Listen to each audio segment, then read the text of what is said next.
What is up, everybody out there in HeroClix land? This, once again, is Scott Porter back for day number 4 of our brand new Marvel HeroClix unboxing series from Marvel Studios, X-Men 97. Boom! You know,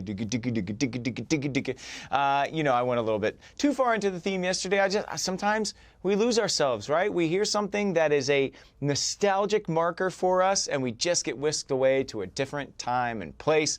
And that's what X-Men 97 did for so many people who grew up back in the 90s. It reminded us of this incredible, you know, animated series that X-Men 97 is the spiritual sequel to, and then it improved upon almost all of it. Man, the animation, the framing, the music, I mean, all of it is so good this season. Over 10 episodes was so fantastic. So well done. The writers, the acting, everything that you could possibly ask for as an X-Men fan. You know, your expectations were met, and then it blew right by all of them, in my opinion.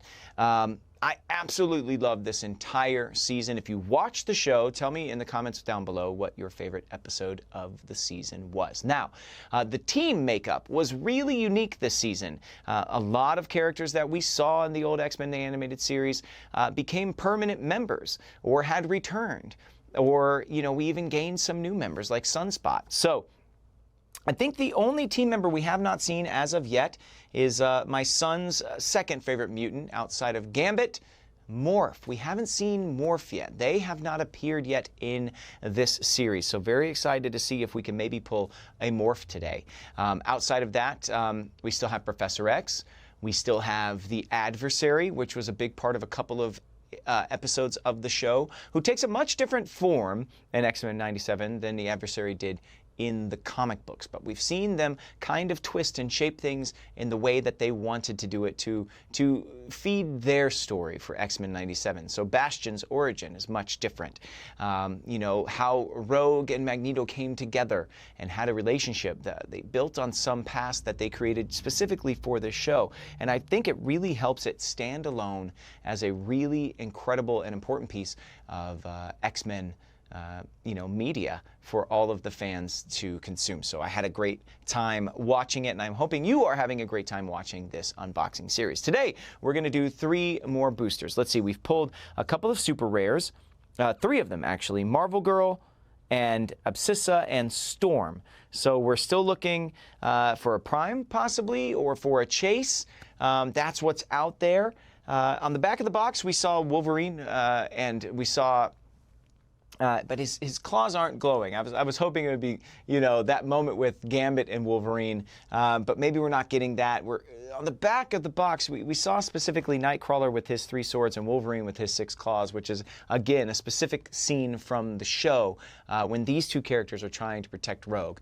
Does this mean they're chases? Usually, but as I'm opening this set, I'm starting to doubt whether or not that's chases or if they're just, you know, different versions of these characters. Because we have seen Wolverine in this suit already, actually right here. So, you know, maybe I'm wrong. Maybe the back of the box are not chases. But I want to see that Nightcrawler with those 3 swords. That's definitely something I am hoping to pull today.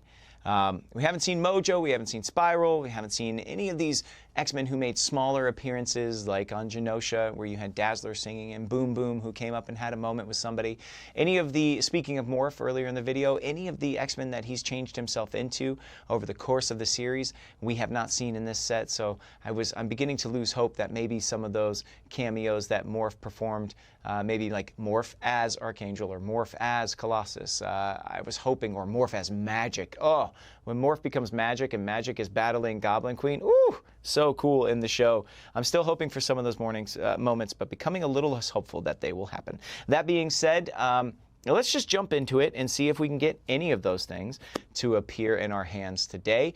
And if not, see what other direction WizKids went with mining the show of X-Men 97 to create an incredible set for us all in this game that we love. Okay, first booster of the day out of the 3 that we will be opening. Tomorrow will be 2 boosters and the Play at Home kit to wrap everything up. Okay, let's see. Some new things in here. Yes. Okay. On day 1, when I pulled a Friend of Humanity, I said that kind of reminded me of Callisto for a second. We actually do get Callisto here, so more of the Morlocks, which is very, very cool. There's 5 of them that are pretty, referenced pretty frequently, actually, in the series. So maybe we get a couple more Morlocks. We've seen Leech and now Callisto. Hoping to get a couple of others. And then, yes, we did finally pull them. We pulled Morph, and we pulled another piece we haven't seen yet. This is Val Cooper. You know, I mentioned the X Factor run that Peter David did. Val Cooper was huge in that run. We saw some hints towards X Factor maybe existing in the universe that X-Men 97 does. But here in this season, she is kind of a liaison between the government mutant affairs offices and the X-Men themselves. She actually really helps Magneto towards the end of the series. Okay, and we also have Gambit in 2 different forms, and we've seen both of them already in the set, so we don't have to take a look at them. So 3 brand new figures to take a look at here in this group. Okay. I'm going to start with the only non-mutant and go with Val Cooper. Let's take a look at her. We've seen a lot of villain generics. We haven't seen as many non-powered or human good guys. I don't know that I class Val as a good guy in this series, but she turns good towards the end, definitely. Dr. Valerie Cooper, Sentinel, X-Factor, politician, and scientist. So even she's getting a Sentinel keyword because of her work with Bastion. Set number 14 comes in at 25 points. Magneto was right, which is a sign we see all over Genosha before the island falls. When a friendly character is hit, after resolutions, you may KO Dr. Valerie Cooper. If you do, heal that character 2 clicks, and they modify their combat values by +1 until the end of your next turn, even if this effect is lost. Protected Pulse Wave. Commission on superhuman activities, leadership, shape change. When Dr. Valerie Cooper uses leadership and succeeds, you may instead generate a CSA officer bystander. Okay, so we're going to get a CSA officer in this set. Okay, so I don't know if they're good guys or not, but that's who shows up with Val Cooper when she demands that Magneto come with her for the UN tribunal on whether or not he is a villain and should be arrested and should be put in jail. On the back there you can see, oh, never mind. Maybe we don't. We just get a CSA officer bystander.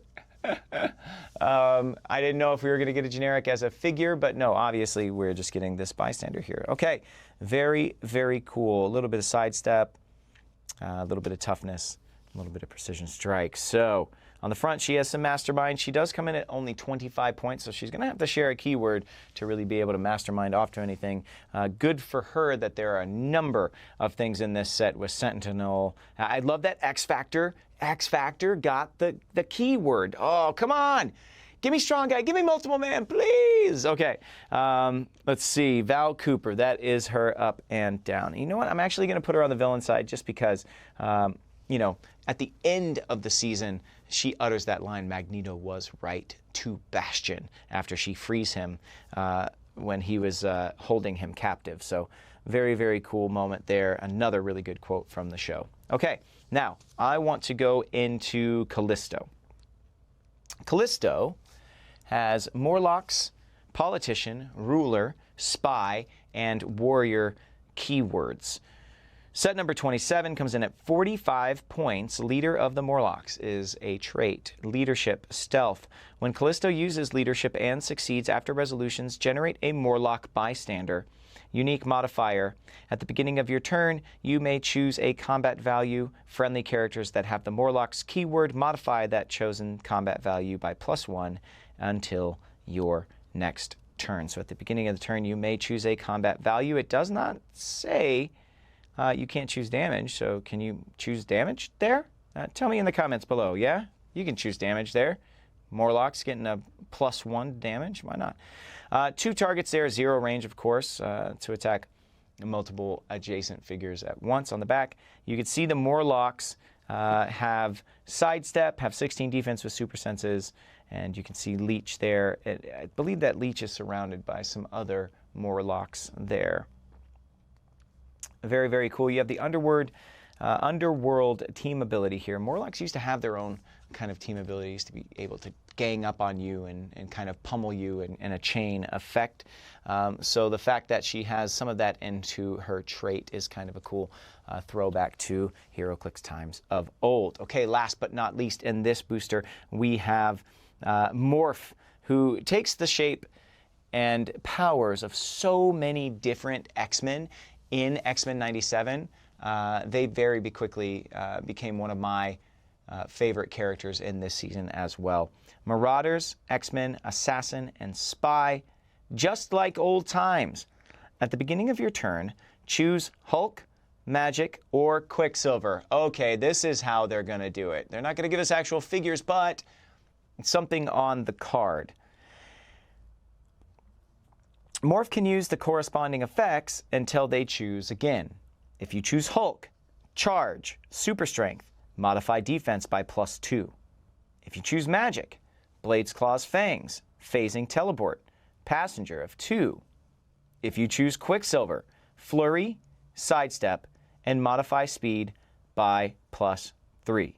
Half the dial has a 17 defense, half the dial has 16 defense, half the dial has 8 movement, and half has 6, and then the attack and damage stays consistent all the way down, 10 and 3. But remember, Charge and Super Strength if you're the Hulk, Blades, Claws, Fangs, and phasing teleport if you're Magic, Flurry, and Sidestep if you are Quicksilver. Very cool way to show that he's just emulating their powers, right? Not giving them everything, but he's getting there to a certain point. I love the evolution of Morph between X-Men the Animated Series and now X-Men 97. Very, very cool. You see on the back there, Team Player and X-Men, Kevin Sidney. Boom, boom, boom. Very cool. I like the way that they did Morph.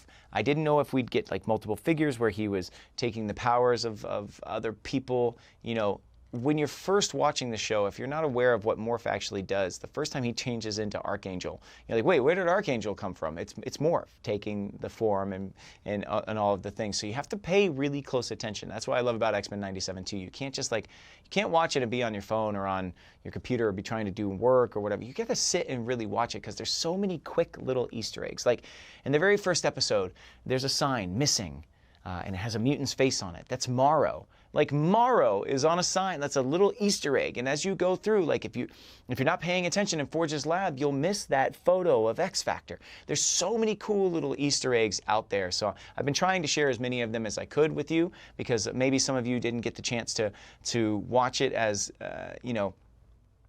as clearly as I was, or I was really looking for small things, or maybe you're not as familiar with the X-Men universe, so just trying to explain some of those Easter eggs for you. And this set has caught so many of them. It's very, very cool to see the translation between the two, between the cartoon and HeroClix. Okay, here we go into the next booster. Okay, keep the hits rolling. Come on, give us something we haven't seen yet. Let's go, let's go. Okay, let's see. We have, oh, man, I think we might have seen everything in this pack, actually, with the exception of, wait, okay. Oh, this is Jubilee 6B. So I think we got 6A. So, okay, we've got a little split slot action here for Jubilee, but we have already seen a friend of humanity, friend of humanity. We have already seen Val Cooper. We have already seen this Magneto, I believe. Is this the 100-point while and out version of Magneto? Yes, we have already seen that Magneto. And is this Bishop? Did we get the B version? Come on. We got an A version of Bishop on day 1. And this is still the A version. Man, I really want to see what that B version does. They're not primes. Oh, but we did get a one-shot here. One-shot Sinister Science, S004. S004, okay. Let's take a look at Jubilee here first, because that is the only figure that we have that's different than anyone else we've already pulled. So I'm going to put Jubilee on over here. I think the sculpt is pretty much identical. Actually, no. Her glasses are up on her forehead. The other one has the glasses down on her eyes. What a cool little, yeah, she's always flipping her glasses up above her head. that's the difference between this one and the other one. Really, really cool. Little tiny detail. Well done. Well done. This Jubilee has Mojoverse and X-Men keywords. Set number 6B, Blinded by the Light. Stealth. Opposing characters within range can't use improved targeting through hindering terrain. So that's pretty cool. You keep everybody stealthy on your squad, but that's kind of it. 6 clicks long, some sidestep there. Look at the back of the card. No special abilities or anything. Only comes in at 25 points, so less points than the other version of Jubilee that we have. This fulfills a very specific little tiny role to stay a little stealthy, you know, stay in hindering and such, and kind of give you little attacks where you can poke a little bit every now and then. It does have some shape change. Can keep yourself alive a little bit longer. Some willpower and some force blast. Okay, I mean not force blast, but smoke cloud. Apologies there. Okay, that is the new Jubilee, and that is the only piece that we got as far as figures go. But we also did get this one shot, and it says Sinister Science. When a friendly character with the Scientist keyword KOs an opposing character, you may choose an opposing character's card. You may choose a standard power on the opposing character's card. This game, that friendly character can use the chosen power. Yes.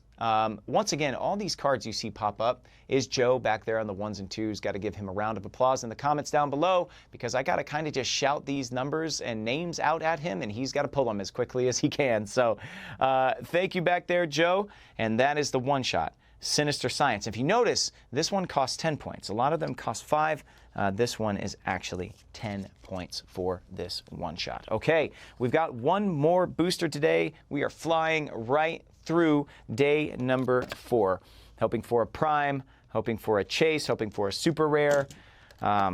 You know, some more elements. I didn't know if the alternate cards are only going to be on top of the brick. So far, we have not seen another alternate card in the boosters, so I'm starting to think that maybe it's only one per brick. I don't know how many alternate cards we're going to have.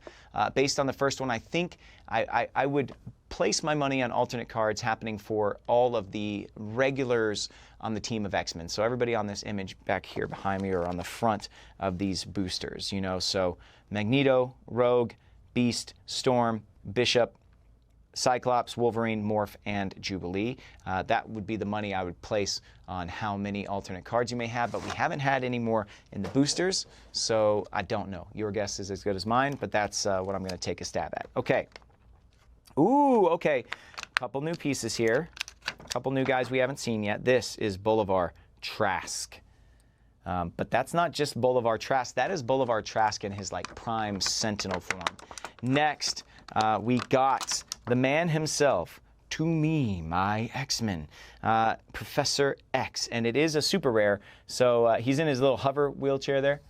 I love it. He goes and gets it out of storage when he comes back from outer space. So cool. We've seen this Prime Sentinel already all the way back on day number 1. We have seen Leech, and we have seen Jean Grey already. So just 2 more figures here for this day of unboxing. We'll put Jean on that side next to Professor X. And I love that he has that word bubble. Now, we saw another character, that word bubble, on the top of the booster in Cyclops. So maybe there are multiple figures in this set. It would be cool if Magneto has a version of that as well, because then they've got the word bubble element on 3 different figures in the set. Okay, Jean goes on this side. Leech as well goes on this side. Okay, Prime Sentinel on that side.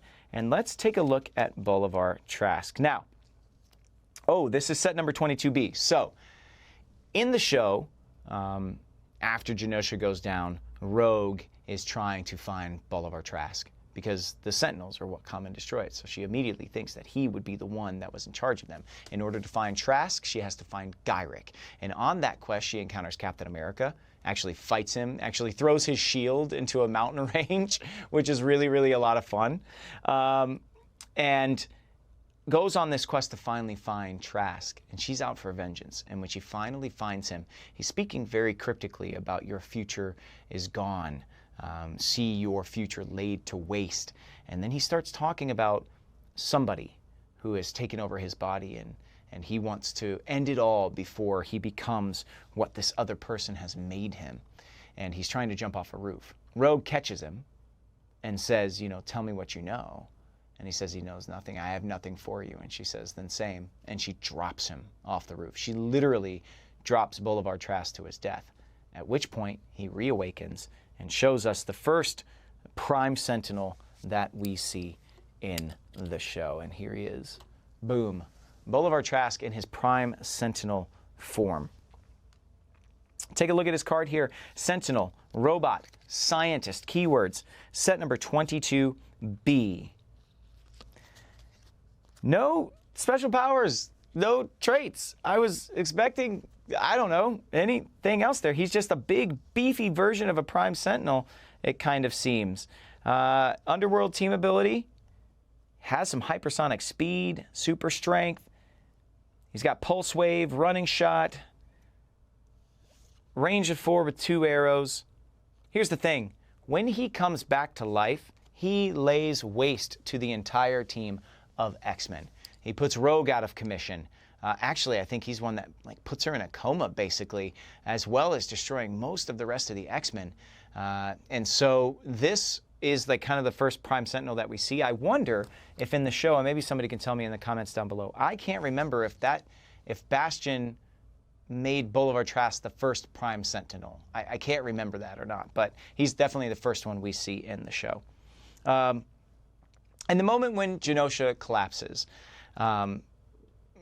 Professor X hears his children of the atom screaming out to him from across the cosmos. But before that comes another one of my favorite parts of X-Men 97. When he is a part of the Shi'ar Empire and they are going at it, you see Ronan. Oh, Gladiator is in that stuff. Lilandra, Ronan the Accuser, Shi'ar and Kree Empire in a battle.